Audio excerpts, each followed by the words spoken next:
everybody. Welcome back or welcome to the Sound Mind Strategies podcast. This is your host, Evan Blankenship. A little unusual this week. I am flying solo. My lovely wife, Anina, she's got a little bit of a cough and doesn't sound the best for audio purposes, so she sent me out to record one on my own. So I'm excited about that. A little nervous about the challenge. I don't have anyone to bounce any awesome ideas off of and have her bring in her great content, but we're going to get through it. So I want to say thank you everyone for sharing the podcast with friends and family. It looks like last week was a nice boost for us, so that was great. We're excited for everyone that is chiming in, communicating, sharing ideas, and interacting with us on different forms of social. So that's fun. Means a lot to us. Again, if you could, you can help us and help the channel, help the show grow. Share your favorite episode with friend and family. If they're not familiar with the whole podcast world, and obviously you are if you're listening, you can maybe grab their phone and show them how to download. So that's a good, fun, free way to give them some content to listen to and maybe help them out. If they're going through anything, and maybe we've touched on that in the past, that'd be a great idea to share. Or if you have an idea for us that you'd like to hear in the future, that's another great thing. So please share your thoughts and ideas. We appreciate you sharing our content with others, so it helps us grow, and it's motivating to see the numbers go up and for us to get creative and come up with some new ideas to share and talk about each week. So thank you for that. I just want to I do want to share Anina's updates with you guys, even though she's not here to do that. She is at 33 weeks, so this is the 8th month. So we are moving right along. A little exciting, a little nerve-wracking at the same for me. I think she's feeling really good. She's motivated and excited to keep going through this. So, I mean, obviously, but I keep asking her, like, do you ever just stop and think, what's it when you're like, you got a human, a person inside of you? Do you ever how's that feel? And she was very excited about it, and she says she does stop and just kind of think on that for a while sometimes, and she's eager to meet him, and we're still working on a name. Please chime in if you got any suggestions at this point. We had a list of 10. We are narrowing it down quite a bit. We have some favorites, actually putting some middle names to a couple of them to see how they sound, and yeah, so we're excited. We are trending towards kind of more traditional names, traditional spellings, or things like that. So, but we are open to suggestions, open to ideas. So we just would love to hear from you guys on that. Here's some stats. Baby is gaining about a half a pound a week. He is likely in a head down position. We did get confirmation on that on our last ultrasound, and the skull isn't fully fused yet, which is a good thing. With those soft spots, that helps baby to actually make it through the birth canal, so that's good. Says mom's uterus is about 5 inches above her pubic bones right now, so that means baby is using her bladder as a pillow, so she is having to go to the bathroom quite often, so that I feel bad for her in that regard. Anytime she gets repositioned, I got to go to the bathroom again. Where's the bathroom? So it's just a good tip for new dads. Something I've learned and read is always know where the bathroom is. Be a good sport and help. And if you're walking into a store, maybe spot that out and help mom find the bathroom, because she's probably going to need it while you're in there. And this book says for mom stats that she's most likely not sleeping well. She is tired, irritable, and dealing with some discomfort. And another thing is not able to eat big meals. Obviously, her actual stomach is kind of crowded with baby and might have some heartburn. Now, Anina can maybe chime in on this next week, but at least from my perspective, she's doing quite well. Her sleep is a little erratic some days, but then other nights she sleeps pretty full. Her energy level is high. She's still we're still doing our family runs, or prego trots as we're calling them. So it's kind of fun getting Cooper out there and doing a little run walk. She is doing amazing. Like I wouldn't say that she's any extra tired or discomfort or irritable. Her energy level is high. She's still smiling. She's still feeling good. I mean, but anyone that knows her, I mean, she's incredibly tough. So that's probably has something to do with it. Our immune system is down, I guess, a little bit. I guess that's the normal thing, protecting baby, and Anina has to take the brunt of it. So that's kind of where that cough and cold came from. She is feeling pretty good, just got a little bit of cough and pretty nasalated sounding. What else is going on? Yeah, I want to say happy birthday to Jordan, my brother. It's actually the birthday today, the day I'm recording. In a couple days, that's going to be my dad's birthday. So we'll just leave the number out of that, but happy birthday to you guys. Whenever this goes live, you'll be able to hear. So it's be fun to celebrate with you guys. I know we're kind of spread all over the place, but happy birthday. And that's another thing too. Like if you guys would like to do a birthday shout out just let us know. We're happy to do that. Just say happy birthday to your friends and family. It'd be kind of fun. What else is going on? Cooper's final test for his Canine Good Citizen is tomorrow. So we have completely moved right through his 10 weeks of therapy dog training. He did amazing.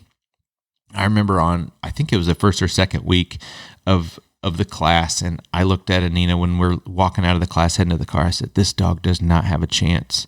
He is way too high strung. Like he won't make it. Like he won't listen. He won't sit still. But he has completely changed in the course of those 10 weeks. Like he knows when we're at class, it is time to perform.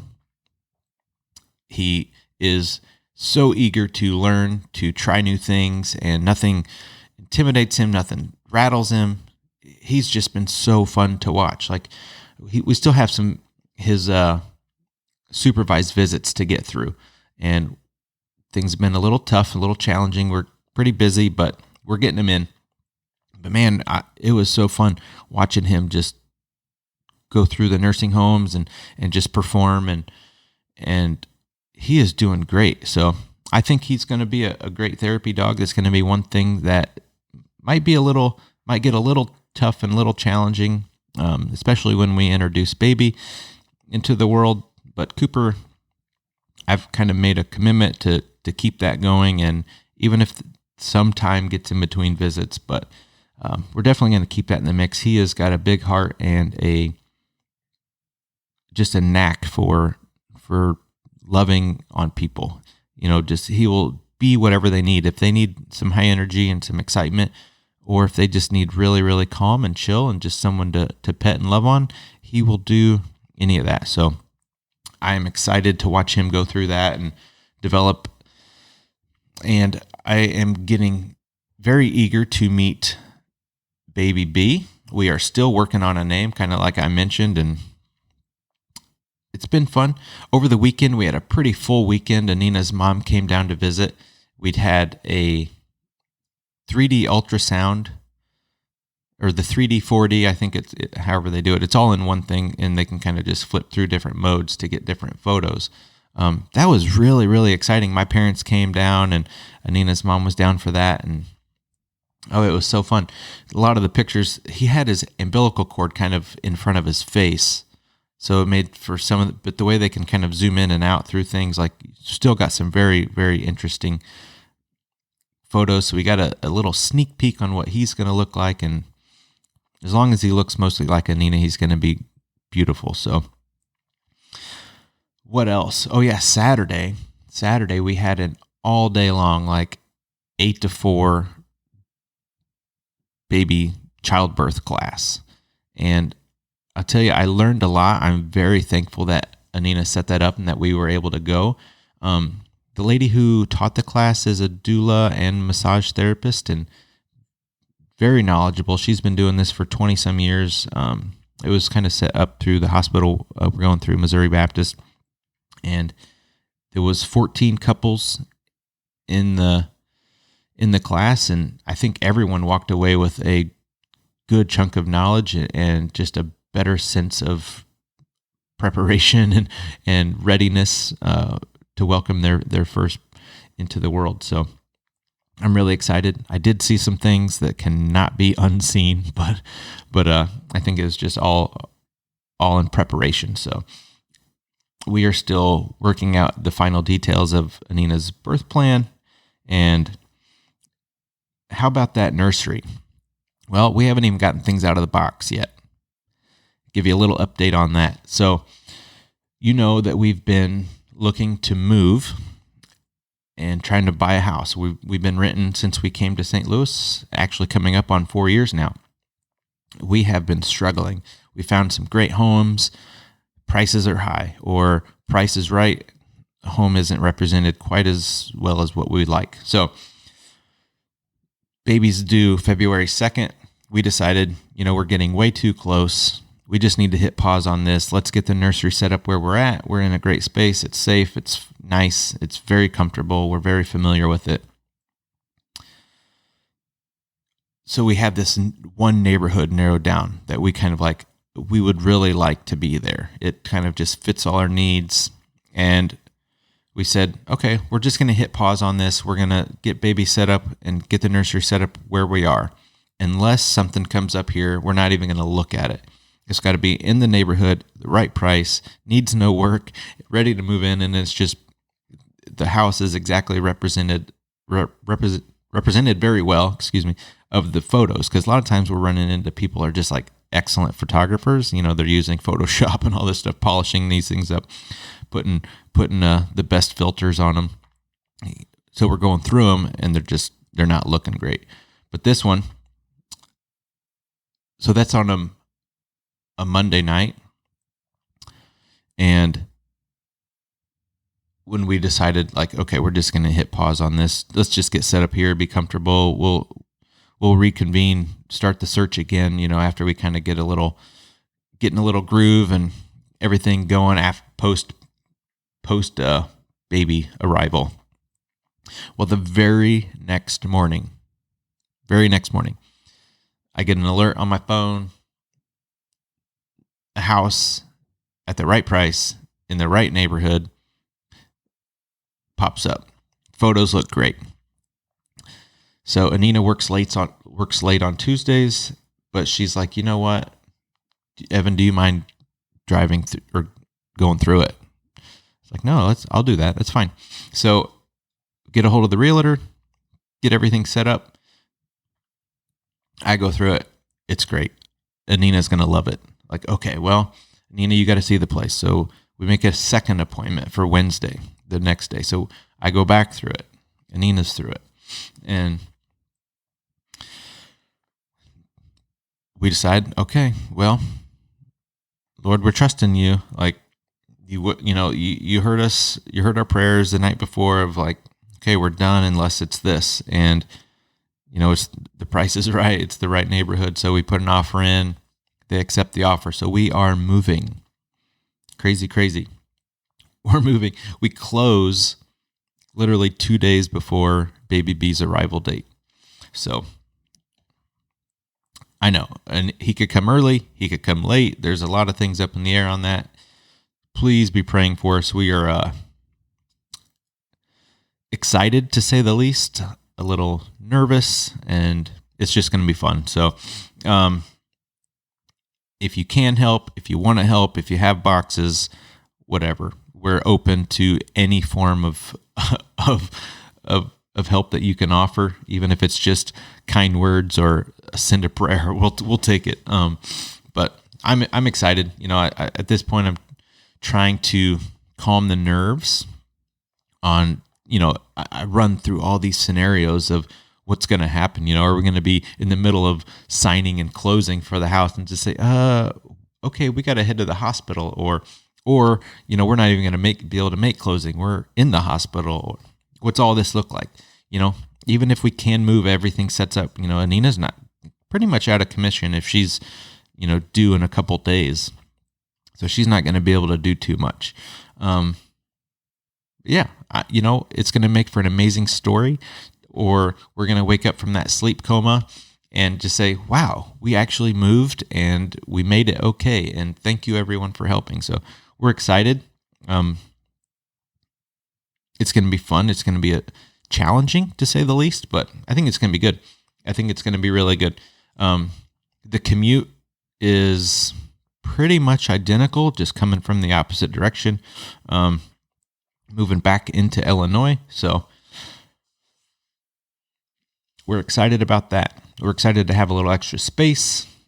Baby's going to have his own room, and going to get my trainer exercise room set up and for Anina. So that'll be fun. We are really, really looking forward to that. I guess touch on something really quick. We're coming into that time of year where it's, for me, I coach some athletes, cyclists primarily, and we just got hit with a huge snowstorm over the weekend. And how do we stay motivated to train? How do we stay motivated to get outside? Even if we're just starting to look at fitness or starting to look at exercise as something, or even if it's doing something else, this time of year, you kind of just, at least for me, this is how I trend. The days are shorter. It's cold. You kind of just want to bundle up and sit in front of the fire or something. It's just hard to kind of motivate yourself to do something. This is one of the things that I was working with one of my athletes about. How do you stay motivated? And so we came up with one of the things, in the space that he's in. We're like, okay, who do you just look at? I mean, whether you know him or not, we all kind of develop stories for people. Who never misses a day? Who does the work no matter what? Who's always on the grind, and in a good way? Like they listen to their body, but they just do things properly. They just don't miss. So we identified a few of those people for him. So we're dealing with, missed workouts or lack of motivation, or just kind of hard to get up and to make ourselves do these things. So we're thinking about that. And so how do we flip the script on that? How do we turn this into a positive thing? Okay.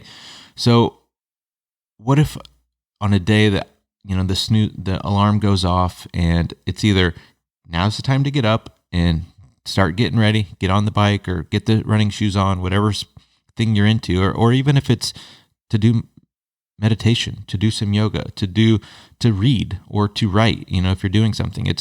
We always have that dilemma of to stay in this cozy bed or to get up and be productive, whatever I want to do.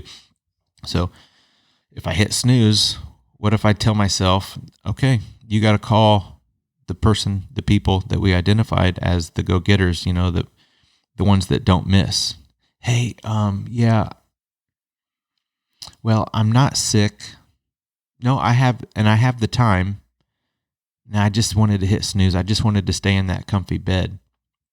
What do you think that they're going to say? How do you think that they would answer that? Where they're still needing to get up and be uncomfortable and force themselves to do it. Like, are they going to just say, oh, well, that's not how I got on the top step on the podium, or that's not how I got my book finished, or, like, it's just to have that conversation, and one, not to beat ourselves up, but just, it kind of helps to have that conversation and to be accountable to someone, even if it's completely in your own head and completely a made up story. If you can't have that person to be accountable to have that scenario and hear how that may or may not sound for you. So I think that was helpful. And another thing that could be helpful is to actually be accountable to someone, to actually have someone to hold you accountable to these things. Like, I missed because, or I didn't do that because. So we've set that up, and I think it's very helpful. Like, we're seeing his trending pattern of completed workouts much higher.